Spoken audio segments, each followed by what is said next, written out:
નમસ્તે વિદ્યાર્થી મિત્રો, આજે પ્રકરણ નંબર 13ની વાત કરીશું. પરાજયની જીત. કવિ પ્રહલાદ પારેખ. સાહિત્ય પ્રકાર ખંડકાવ્ય. પ્રહલાદ પારેખનો જન્મ 12-10-1912 અને અવસાન 2-1-1962. કવિ પ્રહલાદ પારેખનો જન્મ ભાવનગરમાં થયો હતો. તેઓના ઘડતરમાં ભાવનગરની દક્ષિણામૂર્તિ સંસ્થાનો મુખ્ય ફાળો રહ્યો છે. શ્રી નાનાભાઈ ભટ્ટ તેમજ શ્રી હરભાઈ ત્રિવેદી જેવા શિક્ષણવિદો પાસે તેઓ સંસ્કાર ઘડતર પામેલા. કવિ પ્રહલાદ પારેખનો જન્મ ભાવનગરમાં થયેલો હતો. તેઓના ઘડતરમાં ભાવનગરની દક્ષિણામૂર્તિ સંસ્થાનો મહત્વનો ફાળો રહ્યો છે. શ્રી નાનાભાઈ ભટ્ટ તેમજ શ્રી હરભાઈ ત્રિવેદી જેવા શિક્ષણવિદો પાસે તેઓ સંસ્કાર અને ઘડતર પામેલા છે. ગુજરાતી કાવ્ય સાહિત્યમાં 1940 પછી એમના બારી બહાર કાવ્ય સંગ્રહથી સૌંદર્યાભિમુખ કાવ્યધારા શરૂ થઈ. બારી બહાર સંગ્રહની બીજી આવૃત્તિમાં એમના સરવાણી કાવ્ય સંગ્રહના કાવ્યો સમાવી લેવાયા છે. ગુજરાતી કાવ્ય સાહિત્યમાં 1940 પછી તેમનો એક કાવ્ય સંગ્રહ બારી બહાર, તેનાથી સૌંદર્યાભિમુખ કાવ્યધારા શરૂ થઈ. બારી બહાર સંગ્રહની બીજી આવૃત્તિ એમના સરવાણી કાવ્ય સંગ્રહના કાવ્યોને સમાવી લેવામાં આવ્યા છે. પ્રકૃતિ અને માનવ પ્રેમના ગીતો તેમજ છંદોબદ્ધ કાવ્યો ઇન્દ્રિય ગાહ્ય અભિવ્યક્તિ તેમજ નિરાળી લય સમૃદ્ધિથી વિશેષ ધ્યાનપાત્ર બન્યા છે. ઉમાશંકર જોશીની પ્રસ્તાવનાનો લાભ આ સંગ્રહને મળ્યો છે. રાજકુમારની શોધમાં તેમજ કરુણાનો સ્વયંવર જેવા દીર્ઘ બાળ વાર્તાઓ પણ તેમણે આપી છે. બારી બહાર સંગ્રહની બીજી આવૃત્તિ એમના સરવાણી કાવ્ય સંગ્રહમાંના કાવ્યો સમાવી લેવામાં આવ્યા છે. આ પ્રહલાદ પારેખના ગીતો એટલે કે એના કાવ્યોમાં પ્રકૃતિ જોવા મળે છે. ત્યાર પછી માનવ પ્રેમની વાત જોવા મળે છે. સાથે સાથે છંદવાળા કાવ્યો જોવા મળે છે અને એની લય સમૃદ્ધિ પણ ઘણી બધી વિશેષ છે. એના કારણે એના ગીતો ઘણા બધા નોંધપાત્ર અને ધ્યાનપાત્ર બન્યા છે. આ સાથે આ સંગ્રહની પ્રસ્તાવના છે એ ઉમાશંકર જોશી દ્વારા મળી છે, એટલે ઉમાશંકર જોશીની પ્રસ્તાવનાનો લાભ પણ આ સંગ્રહને મળ્યો છે. આ સિવાય તેમની પાસેથી દીર્ઘ બાળ વાર્તાઓ મળે છે, જેનું નામ છે રાજકુમારની શોધમાં અને કરુણાનો સ્વયંવર. પરાજયની જીતમાં કવિ પ્રહલાદ પારેખે કલિંગના યુદ્ધને વિષય તરીકે નિરૂપ્યું છે. સાહિત્ય પ્રકાર છે ખંડકાવ્ય. તો અહીંયા કવિ પ્રહલાદ પારેખે આ ખંડકાવ્યમાં કલિંગના યુદ્ધને વિષય તરીકે નિરૂપ્યું છે. મગધના રાજવી અશોકે કલિંગ પર આક્રમણ કરી ભયંકર માનવ સંહાર કરી વિજય મેળવ્યો. સમ્રાટ અશોકે કલિંગ નગરી પરનો પોતાનો વિજય પ્રત્યક્ષ નિહાળ્યો. આખી નગરીને સ્મશાનમાં ફેરવાઈ ગયેલી તેમણે પ્રત્યક્ષ નિહાળી. સમ્રાટ અશોક છે એ મગધના રાજા છે. એમણે કલિંગ પર આક્રમણ કરી અને ભયંકર માનવ સંહાર કરી અને વિજય મેળવ્યો. સમ્રાટ અશોકે કલિંગ પર જેનો વિજય મળ્યો એ વિજયને એ પ્રત્યક્ષ નિહાળે છે. એટલે આખી નગરી છે એ સ્મશાનમાં ફેરવાઈ ગયેલી જોવા મળે છે. ચારે બાજુ મૃત માનવદેહ જોવા મળે છે. ધરતી પર સર્વત્ર મૃત માનવદેહો છવાયેલા હતા. જાણે સમ્રાટની વિજયગાથા આ શબોની લિપિમાં સમાઈ ગઈ હતી. ધરતી પર ચારે બાજુ મૃત માનવદેહો, માનવના શરીરો છવાયેલા હતા. જાણે આ સમ્રાટની વિજયગાથા આ શબોની લિપિમાં જ જાણે સમાઈ ગઈ હતી. આવો માનવ સંહાર જોતા અશોકનું હૈયું પશ્ચાતાપ અનુભવી રહ્યું. જે વિજયથી માનવીના હૈયા ન જીતાય એ જીતને જીત કેમ કહેવાય? તલવારની ધારથી મેળવેલા વિજયની હારમાં અશોકને પોતાની હાર એટલે કે પરાજયની પ્રતીતિ થાય છે. સમ્રાટ અશોકને થાય છે કે તલવારની ધારથી જે જીત મેળવી છે એમાં જ જાણે પોતાની હાર થઈ છે. એના મનમાં આ મૃત માનવદેહ આટલા બધા જોઈ અને એનું હૈયું છે એ પશ્ચાતાપથી વલોવાઈ જાય છે. એટલે કે એના મનમાં થાય છે કે આ વિજય છે, જે વિજય માનવીના હૈયાને ન જીતી શકે અને જેનાથી માનવ જ મટી જાય, તો એ જીત શું કામની છે. તો અહીંયા એને પોતાની વિજયની હારમાં પોતાની પરાજયની જ પ્રતીતિ થાય છે. અશોક ખડકથી સત્તા વિસ્તારવાની લાલચને છોડી દે છે અને હિંસાનો ત્યાગ કરી અહિંસાનો માર્ગ સ્વીકારે છે. અશોક શસ્ત્રથી જે સત્તા વિસ્તારવાની જે લાલચ છે એને છોડી દે છે અને હિંસાનો ત્યાગ કરી અને અહિંસાના માર્ગને એ સ્વીકારે છે. ઊંડા મનોમંથન પછી સમ્રાટ અશોકે કરુણાને પ્રબોધતા બૌદ્ધ ધર્મનો સ્વીકાર કર્યો. ખૂબ જ ઊંડા વિચાર, ઊંડા મનોમંથન પછી સમ્રાટ અશોકે બૌદ્ધ ધર્મનો સ્વીકાર કર્યો અને જગતભરમાં કરુણા અને અહિંસાનો સંદેશ ફેલાવ્યો. જગતની અંદર કરુણા અને અહિંસાનો સંદેશ એ ફેલાવે છે. આ કાવ્યમાં ગંભીર વિષયની પસંદગી હોવા છતાં કેન્દ્રવર્તી ચરિત્રનું મનોમંથન, ભાવોનું નિરૂપણ અને એને અનુકૂળ છંદોની પસંદગીને કારણે આ ખંડકાવ્ય આસ્વાદ્ય બની રહે છે. આ કાવ્યની અંદર એક ગંભીર વિષયની પસંદગી કરી છે કવિએ, છતાં પણ જે કેન્દ્રવર્તી ચરિત્ર છે કે જે સમ્રાટ અશોકનું જે ચરિત્ર છે એનું મનોમંથન, એના મનમાં જે ભાવ ઉઠે છે એનું નિરૂપણ અને સાથે સાથે અહીંયા અનુકૂળ છંદોની પસંદગીને કારણે આ ખંડકાવ્ય ઘણું આસ્વાદ્ય બની રહે છે. વાત કરીએ આપણે આ ખંડકાવ્યની. થયું ખતમ યુદ્ધને સકલ શોર તેનો શમ્યો. થયું ખતમ યુદ્ધ એટલે યુદ્ધ પૂરું થયું. સકલ શોર તેનો શમ્યો. સકલ એટલે કે સઘળું, ચારે બાજુ. શોર એટલે ઘોંઘાટ, અવાજ. શમવું એટલે શાંત પડવું.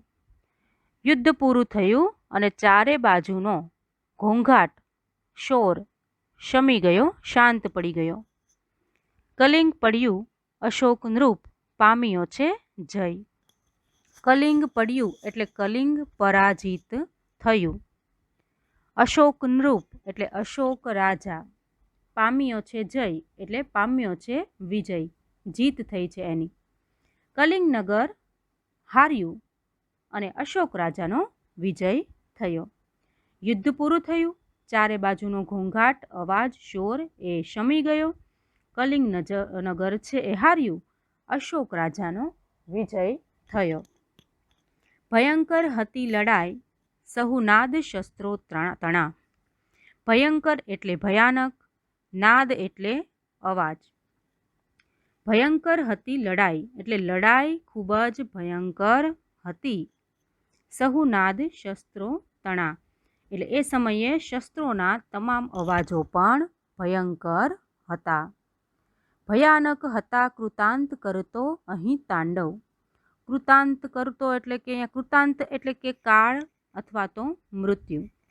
તાંડવ એટલે આમ તો શિવનું નૃત્ય, એને તાંડવ કહેવામાં આવે છે, ભગવાન શિવનું નૃત્ય. પણ અહીંયા એક ભયંકર નૃત્ય એટલે કે અહીંયા ખંડકાવ્યના અર્થમાં છે વિનાશ, કે ચારે બાજુ વિનાશ છે એ વેરાઈ ગયો છે. ભયાનક હતા કૃતાંત કરતો અહીં તાંડવ એટલે અહીંયા મૃત્યુ તાંડવ કરી રહ્યું હતું, એ બધું જ અવાજો એ બધું ભયાનક હતું. યુદ્ધ પૂરું થયું, ચારે બાજુનો અવાજ એકદમ શાંત થઈ ગયો. કલિંગ નગર હારે છે અને અશોક રાજાનો વિજય થયો. આ લડાઈ ખૂબ ભયંકર હતી અને આ સમયે શસ્ત્રોના આવતા તમામ અવાજો ભયાનક હતા અને ત્યાં મૃત્યુ છે એ જાણે કે તાંડવ કરી રહ્યું હતું. બધાય મધુરા સ્વરો જીવનના ગયા તા ડૂબી. ગયા તા એટલે ગયા હતા. શમ્યો બહુ દિનો પછી પદ પ્રહાર એ તાંડવી. આગળ કીધું કે પ્રચંડ અતિયુદ્ધના ગરજતા મહાનાદમાં એટલે કે જીવનના જેટલા જ મધુર સ્વરો હતા એ બધા જ જાણે યુદ્ધના અતિ ગર્જના કરતા મહાનાદમાં ડૂબી ગયા હતા. શમ્યો બહુ દિનો પછી પદ પ્રહાર એ તાંડવી. પ્રહાર એટલે કે પગના પ્રહાર. બહુ દિવસો પછી પદ પ્રહારનું તાંડવવાળું નૃત્ય પણ જાણે શમી ગયું હતું. પરાજિત કલિંગમાં ચૂપકીદી છવાઈ રહી. ચૂપકીદી એટલે કે મૌન, એકદમ શાંતિ. પરાજિત કલિંગ એટલે કે અહીંયા જે હારેલું કલિંગ છે એ પરાજિત કલિંગ નગરીમાં ચારે બાજુ જાણે કે શાંતિ છવાઈ ગઈ હતી. જીવનના બધા જ મધુર સ્વરો પ્રચંડ યુદ્ધની અતિ ગર્જના કરતા આ મહાનાદમાં, આ મૃત્યુના સ્વરમાં જાણે ડૂબી ગયા હતા. અને ઘણા બધા દિવસો પછી આ પદ પ્રહાર કરતું તાંડવી નૃત્ય એ શાંત પડ્યું હતું અને પરાજિત કલિંગ નગરીમાં ચારે બાજુ શાંતિ છવાઈ ગઈ હતી. પરંતુ ચૂપકીદી એ ભયદ યુદ્ધથી હતી. ચૂપકીદી એટલે મૌન અથવા તો શાંતિ. ભયદ એટલે કે ભય દેનાર. પણ આ શાંતિ છે એ યુદ્ધથી પણ વધારે ભયાનક હતી. નિરાશ નગરી હતી, નયન નીરને ઢાળતી.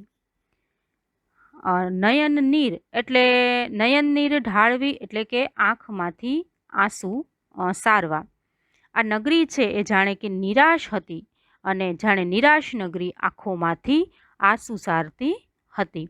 અહીંયા જે કલિંગ નગરીની જે હાર થાય છે અને એ સમયે જ્યારે યુદ્ધ પૂરું થાય છે એ પછી અહીંયા આ જે કલિંગ નગરી છે એની દશા છે એ વર્ણવવામાં આવી છે કે આ શાંતિ છે એ યુદ્ધથી પણ વધારે ભયાનક હતી. જ્યારે યુદ્ધ શરૂ હોય ત્યારના જે સૈનિકોના પદ પ્રહાર છે એનું તાંડવી નૃત્ય તો શમી ગયું છે, પણ પરાજિત કલિંગ નગરીમાં ચારે બાજુ શાંતિ છવાયેલી છે. આ શાંતિ જાણે યુદ્ધથી પણ વધારે ભયાનક હતી અને આ નિરાશ નગરી આંખોમાંથી આંસુ સારતી હતી. હતી બિન સહાય એ કરુણ આજ તેની સ્થિતિ. બિન સહાય એટલે અસહાય અથવા તો વિવશ. આજે એ નગરી અસહાય હતી અને કરુણ આજ તેની સ્થિતિ એટલે એની સ્થિતિ પણ આજે કરુણાવાળી એટલે કે દયાજનક હતી. સમૂળ ઉખડી ગયેલ મૃદુ વેલ શીએ પડી. સમૂળ એટલે મૂળ સહિત, મૃદુ એટલે કોમળ. સમૂળ ઉખડી ગયેલ મૃદુ વેલ શીએ પડી. જે મૂળમાંથી ઉખડી ગયેલ કોઈ કોમળ વેલની જેવી એ પડી હતી. આ નગરી અસહાય હતી. આજે એની સ્થિતિ વધારે કરુણાજનક એટલે કે દયાવાળી હતી અને મૂળમાંથી ઉખડી ગયેલ કોઈ કોમળ વેલ જેવી એ પડી હતી. વાગોળે છે વિજય શિબિરે આજ સમ્રાટ તેના. વાગોળવું એટલે રટણ કરવું, શિબિર એટલે છાવણી, સમ્રાટ એટલે રાજા. વાગોળે છે એટલે કે વિજયનું રટણ કરે છે, યાદ કરે છે. આજે સમ્રાટ અશોક એની શિબિરમાં એટલે કે છાવણીમાં એમના વિજયને વાગોળી રહ્યા છે. દીપ્તિ તેના નયનમહી દર્પ કેરી ભરેલી. દીપ્તિ એટલે પ્રકાશ અથવા તો તેજ, નયનમહી એટલે આંખમાં, દર્પ એટલે ગર્વ અથવા તો અભિમાન. આજે સમ્રાટની જીત થઈ છે એટલે એમની આંખોમાં અભિમાનનું તેજ ભરેલું છે. એમની આંખોમાં એ અભિમાનનું તેજ ભરેલું છે અને સમ્રાટ અશોક એની શિબિરમાં એટલે કે છાવણીમાં વિજયને વાગોળી રહ્યા છે એટલે કે એનું રટણ કરી રહ્યા છે. તેની આંખોમાં જાણે અભિમાનનું તેજ ભરેલું છે. જોઉં જાતે વિજય નૃપને સંસ્ફુરે ઉર્મી એવી. ઉર્મી એટલે લાગણી. એમને જોઉં જાતે વિજય એટલે મારો જે વિજય થયો છે એ હું જઈને જાતે જોઉં. નૃપ એટલે રાજા અને સંસ્ફુરે એટલે એકાએક સૂજે. લાગણી અને ભાવ એટલે કે ઉર્મી. રાજાના મનમાં અચાનક એવી એક લાગણી સ્ફુરે છે કે હું જાતે મારો વિજય જોઉં, એટલે કે જાતે જ હું મારો વિજય જોઉં. જોઉં જાતે મગધ અસીની ધાર છે તીક્ષ્ણ કેવી. અસી એટલે તલવાર, તીક્ષ્ણ એટલે કે ખૂબ જ ધારદાર. જોવું જાતે એટલે રાજાને થાય છે કે જાતે જોવું, મગધ અસીની ધાર છે તીક્ષ્ણ કેવી, એટલે મગધ દેશની તલવારની ધાર કેવી તીક્ષ્ણ છે. સમ્રાટ અશોક એમની શિબિરમાં એટલે કે એમની છાવણીમાં એમના વિજયને વાગોળી રહ્યા છે, રટણ કરી રહ્યા છે. એમની આંખોમાં અભિમાનનું તેજ ભરેલું છે અને રાજાના મનમાં એકાએક એવી લાગણી આવે છે કે હું જાતે મારો જે વિજય થયો છે એને હું જોઉં અને જોઉં કે મગધ દેશની તલવારની ધાર કેવી તીક્ષ્ણ છે, કેવી ધારદાર છે. ગયા તેજને આવ્યો અંધકાર. ગયા તેજ એટલે કે અહીંયા રાજાના મનમાં જે અભિમાન છે એ અભિમાન રૂપી તેજની વાત કરવામાં આવી છે કે રાજાના મનમાં જે અભિમાન છે એ અભિમાનનું તેજ દૂર થાય છે અને આવ્યો એટલે આવ્યો, ચારે બાજુ જાણે કે અંધકાર વ્યાપી ગયો. નહીં ભેદ કિંતુ કલિંગે લગાર. ભેદ એટલે ફરક. છતાં કલિંગમાં આજે હતો એવો ફરક જરા પણ નહોતો. હતો આજ એવો ઉરેને બહાર. ઉર એટલે હૃદય. હૃદયમાં અને બહારમાં એક જ અપાર એટલે પુષ્કળ ખૂબ જ અંધકારને એ જુએ છે. રાજા જ્યારે જુએ છે તો એનું અભિમાનનું રૂપી જે તેજ છે એ દૂર થઈ જાય છે, જાણે અંધકાર વ્યાપી ગયો છે. પણ કલિંગ નગરીમાં આજે હતો એવો ફરક સહેજ પણ નહોતો. હૃદયમાં અને બહાર એ માત્ર ને માત્ર એક પુષ્કળ અંધકારને જ જોવે છે. નિહાળવાને નિજ જીત જાતે, અંધકારમાં એ નગરી સ્મશાને. જાતે એટલે પોતાને જાતે જોવું છે. નિહાળવા એટલે જોવા, નિજ એટલે પોતે. પોતાની જીત જોવા માટે રાજા અંધારામાં એ સ્મશાન જેવી નગરીમાં પ્રવેશે છે. સ્મશાન શબ્દ મૂક્યો છે એટલે કે મૃતદેહને બાળવાની જગ્યા, એને સ્મશાન કહેવામાં આવે છે. તો આજે નગરીની પરિસ્થિતિ કંઈક એવી છે કે પોતાની જીત જોવા રાજા જાતે એ અંધારામાં સ્મશાન જેવી આ નગરીમાં પ્રવેશે છે. રાજા પ્રવેશે કરવા પ્રકાશ, મશાલચીઓ લઈ કંઈક સાથ. મશાલચીઓ એટલે કે કહેવાય કે મશાલ લઈને ચાલનાર માણસ, પ્રકાશ પાથરવા માટે મશાલ લઈને ચાલનારા માણસ. કંઈક એટલે કેટલાક. રસ્તામાં પ્રકાશ પાથરવા માટે રાજા કેટલાક મશાલચીઓને એમની સાથે લીધા છે. પોતાની જીત કેવી છે એ જોવા રાજા અંધારામાં એ સ્મશાન જેવી નગરીમાં પ્રવેશે છે, પણ રસ્તામાં પ્રકાશ મેળવવા માટે કેટલાક મશાલચીઓને એમની સાથે એમણે લીધા છે. કોઈ બીજું હતું ના ત્યાં રાજાને સૌ મશાલચી, પડે છે પંથ પોતાને શબોની વચમાંથી.